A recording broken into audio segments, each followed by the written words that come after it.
Is Keir Starmer gay? Must be. Keir Starmer? Come on. I'd bet on it, wouldn't you? Old Billy Big Bollocks, Keir Starmer, says he's prepared to make some unpopular decisions.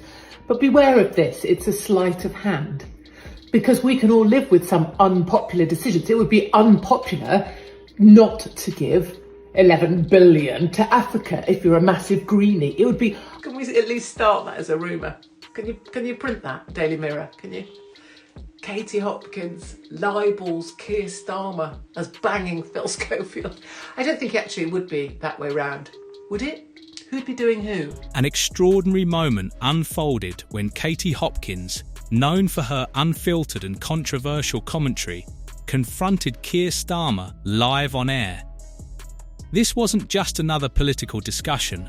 It was a fiery exchange that highlighted pressing issues like taxes, immigration, and Labour's policies. The stakes were incredibly high as Starmer came under intense scrutiny, and Hopkins didn't hold back. During this clash, Starmer faced tough questioning, leaving viewers to wonder how he responded and what the encounter signifies for the future of his leadership. Must be. Keir Starmer? Come on. I'd bet on it, wouldn't you? He seems gay, he looks gay, he dresses gay. His sort of outlook is gay, staying in Lord Alley's apartment. Hey, quick favour before we move on. If you find this political content interesting, go ahead and like the video and subscribe to the channel. Most of you watch without subscribing, and it's free, but it helps us out so much. Have you done it yet? Thanks a ton for the support. Now let's get back to the video. So, Trump just tweeted to Keir Starmer, hold on. Trump demands Keir Starmer opens up the North Sea and gets rid of windmills. There's things I love about this, right? How to get Keir out. Oh, it's coming. It's coming. It's coming. Keir's not... The live broadcast was meant to be a straightforward discussion of Labour's policies, but it quickly turned into a tense confrontation. Keir Starmer, Labour's leader, seemed prepared for a controlled interview focused on policy explanations. But Katie Hopkins had a different plan. Known for her provocative approach, she came ready to challenge Starmer in a way that left viewers stunned. My name is Keir Starmer, and I'm here to fuck the foundations.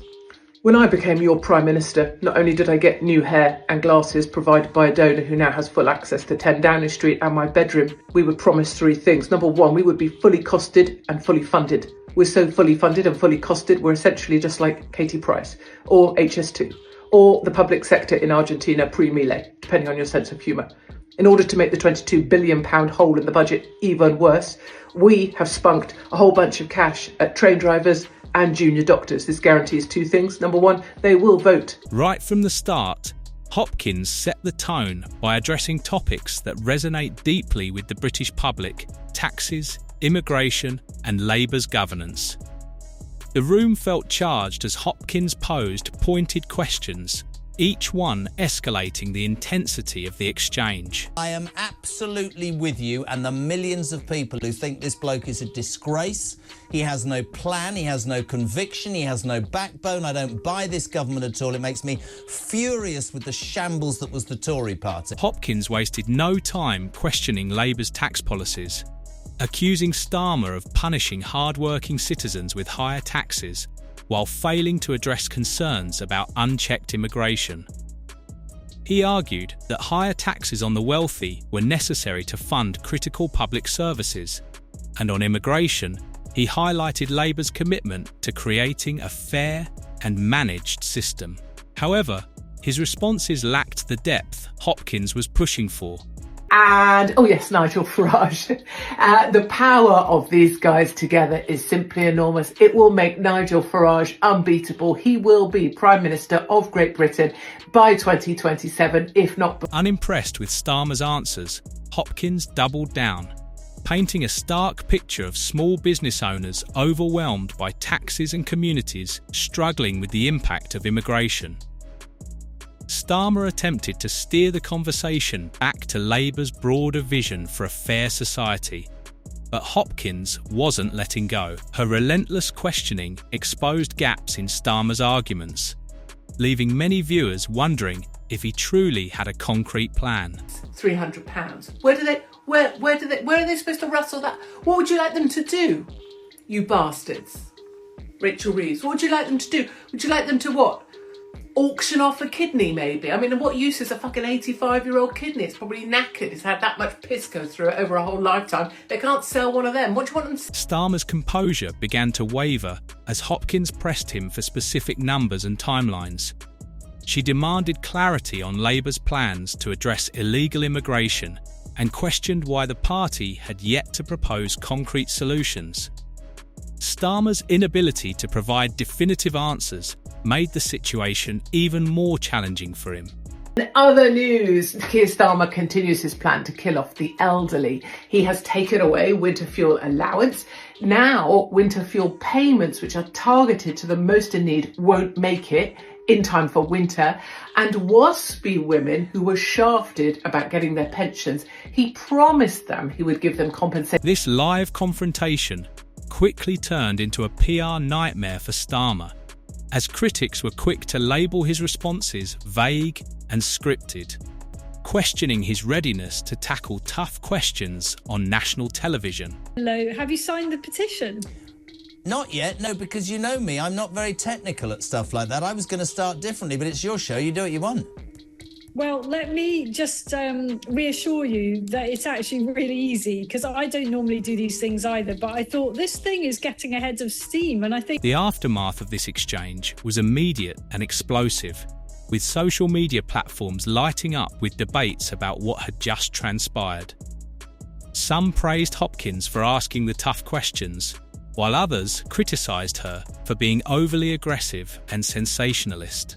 You know, wokeism is a parasite and it kills its host. And finally, darlings, don't get too excited because there is more padding in this thing than an 8-part series on Netflix. Just keeping it real here in Batshit Bonkers Britain. Starmer supporters argued that he maintained dignity under pressure, but even they couldn't ignore the criticism surrounding his vague responses. This clash has amplified discussions about Labour's policies and Starmer's ability to lead the party effectively. The confrontation has sparked questions about the future of Labour under Starmer's leadership. Can he convince voters that his policies are the solution to Britain's challenges? Or has this exchange exposed cracks in his leadership? Labour's stances on taxes and immigration are now under intense scrutiny, with many wondering if the party is truly in touch with the struggles of ordinary citizens. Eyeballs, well, the half of them can't fucking see because they're 95. Where are they supposed to find the money? Well, under a mattress, really?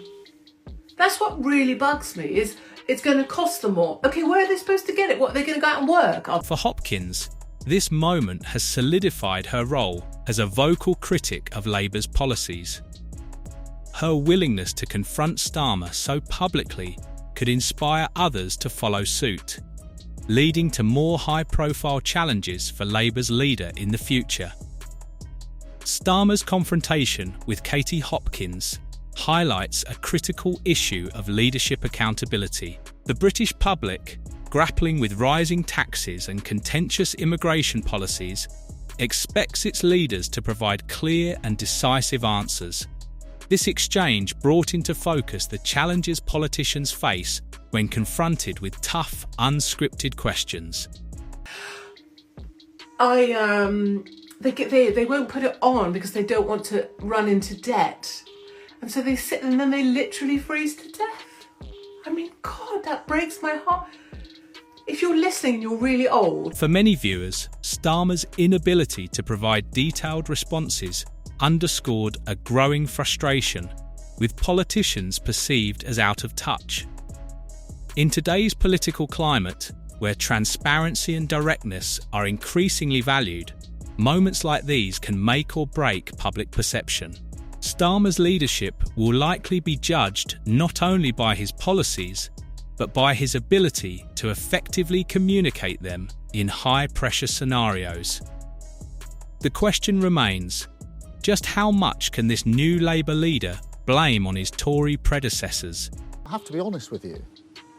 Things are worse than we ever imagined. A man who has not had a summer holiday is now prepping the country for an autumn of painful choices. This live exchange also underscores the growing influence of media personalities in shaping political discourse.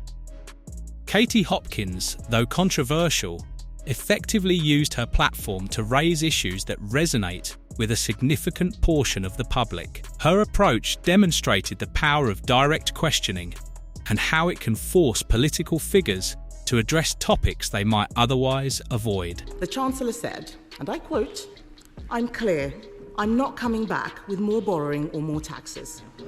I know that telling the truth to this House is important to the Prime Minister, so will he repeat his Chancellor's pledge?" However, this raises questions about the fine line between journalism and sensationalism.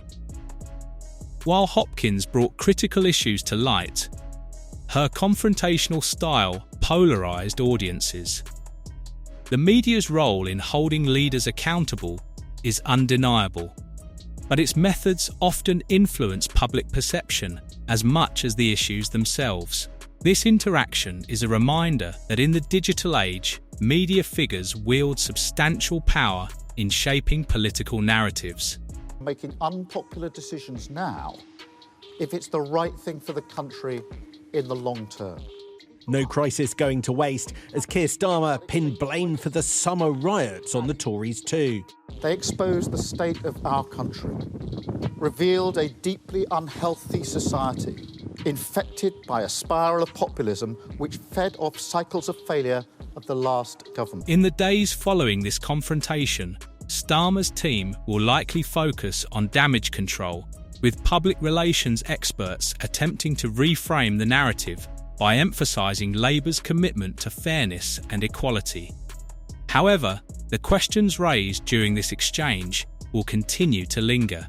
The challenges highlighted by Hopkins, particularly around taxation and immigration, are issues that resonate deeply with voters. Starmer will need to address these concerns head-on if he hopes to rebuild public confidence in his leadership. The tax burden on the nation is already at a 70-year high. The bulk of this extra tax comes from a £25 billion rise in national insurance, which Labour had promised not to increase. Reeve struggled to deal with this and even admitted that though employers would pay the rise, the cost would eventually be paid for by workers in lower wages and fewer. Hopkins' approach may be polarising, but her willingness to challenge political leaders has reignited important debates. Whether you agree with her methods or not, there's no denying the impact of her confrontation with Starmer. This moment has brought key issues to the forefront, forcing Labour to re-evaluate its messaging and policies. As this exchange continues to dominate headlines, it's clear that British politics is entering a new phase, with the public demanding greater transparency and accountability from its leaders. And moments like this are shaping the national conversation. I was forced to concede that despite a vast new public spending spree and a massive increase in borrowing, there would be no sustained rise in economic growth. Indeed, the Office for Budget Responsibility was now projecting a slightly smaller economy by the end of the decade than its projection at the March budget. The Tories What's next for Keir Starmer and Labour? Will they rise to the challenge, or will this confrontation mark the beginning of a downward spiral for the party? Only time will tell, but one thing is certain: the political landscape has been forever changed by this intense showdown. It's our response to the disorder, and I made it very clear on a number of occasions that those involved will feel the full force of the law. So we coordinated, we went through some of the numbers. Over 400 people now have been arrested, 100 have been charged, some in relation to online activity, and a number of them are already in court. And I'm now expecting... Stay tuned as we continue to analyse the implications of this dramatic exchange. What are your thoughts on Hopkins' approach? Do you think Starmer has what it takes to lead Britain through its challenges? Let us know in the comments, And don't forget to like, subscribe, and turn on notifications for more updates on this evolving story.